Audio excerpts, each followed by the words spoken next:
邋遢、懒惰、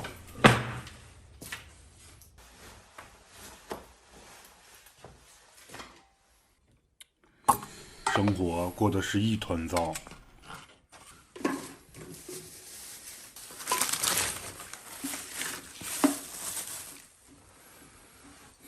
好想改变这一切，所以我准备做一个钥匙支架，让自己慢慢的变成一个勤劳、有仪式感的人。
这个可以改变自己生活习惯的钥匙支架啊，现在已经做完了。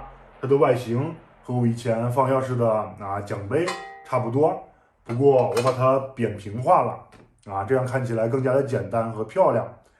它上面的这个盖儿可以拿下来，这个看似无用的设计，恰巧是它的精华所在。下面我给大家演示一下它怎么使用。当我们要放钥匙的时候啊，需要把这个盖儿先拿上来，然后把钥匙放上去，然后把盖儿盖上。拿的时候也一样啊，把这个盖儿先拿上，然后把钥匙拿出来，再盖上。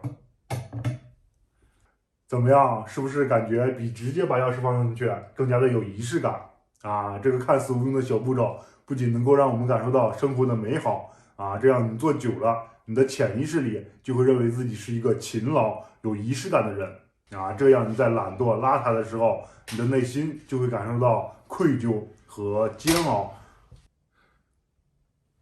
吃不下饭啊，也睡不着觉。从而达到改变自己的目的。好了，这期视频就到这里，咱们下期再见。